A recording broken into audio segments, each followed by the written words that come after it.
Hola, hola, mis políglotas en progreso. Bienvenidos a BE Inglés, Escucha y Aprende, el podcast donde transformamos tu business English de Google Translate vibes a executive presence realness.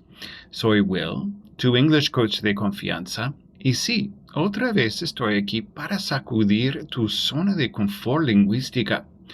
Hoy vamos a hablar de un tema que a muchos les da penita admitir: pensar en español y traducir literalmente al inglés. Sí, tú. Sé que lo haces. I have 33 years. ¿Qué? ¿De experiencia?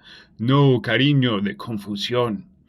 Este episodio es para ti si alguna vez dijiste I am agree con confianza total, o si no entiendes por qué actually no significa actualmente. Y si aún no te has suscrito al podcast, dale a ese botón ahora. Comparte este episodio con tus colegas, tu jefe o ese amigo que dice I have hungry con orgullo. ¿Listos? Let's dive in. Oh, me sweet spring learners, let's address the bilingual elephant in the room.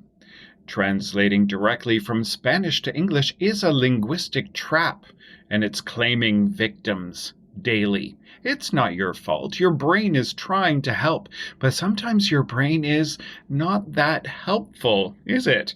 Let's unpack the top 3 translation traps that are making your English sound like it got lost in customs. Number 1, your false friends. Falsas confianzas. Words that look like Spanish but are absolutely not invited to the same party in English. For example, actually does not equal actualmente. Actually, I work here. En realidad, trabajo aquí. But if you mean actualmente, you need to say currently I work here. And please, don't say I assist in the department unless you're literally helping someone get out of a burning building. Instead, say, I work in the department, or I support the team. Why this matters? False friends don't just confuse people. They make you sound like you're cosplaying as fluent. Number 2, verbs that go rogue. Literal translation is a one-way ticket to Verb City. Population? Confused. For example, we don't say, I have 10 years in the company. Instead, we say, I've been with the company for 10 years. That's present perfect, baby. Get into it. We don't say, we took a decision. No. In English, we say, we made a decision. You take a break. You make a decision, and you don't take grammar for granted. Number 3, sentence structure that betrays you. Ah, yes, when your sentence structure is giving Spanglish yoga pose vibes, tangled, upside down, and slightly painful. For example, we don't say, is important that the team knows. No. We say, it's important that the team knows. We need that little it. Without it, your sentence sounds like it's missing a backbone and maybe some vitamins.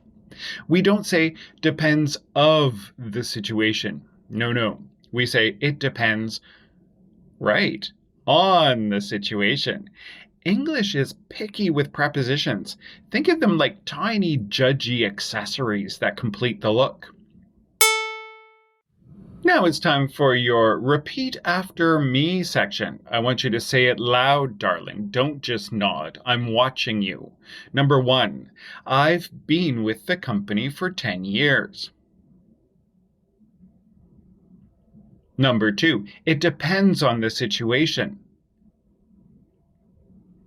Number 3, currently I lead the regional sales team. And finally, I'd like to make a decision by next week. Say it like you're closing a deal and auditioning for a telenovela. We want power. We want clarity. We want grammar. Y ahí lo tienen, mis queridos campeones del código bilingüe. Pensar en español no es un crimen, pero traducir sin pensar sí lo es. Literalmente, estás saboteando tu inglés y nadie te lo ha dicho hasta ahora. Si quieres el breakdown completo con ejemplos, frases y actividades prácticas para que no vuelvas a decir I am agree, mándame un mensajito desde beinglés.ca y te envío el adéntrate en el episodio con todo lo que necesitas para dominar este tema. El botoncito es de WhatsApp. Y recuerda, make your English work for you. Hasta el próximo episodio de BE Inglés, Escucha y Aprende. As always, gracias por escuchar.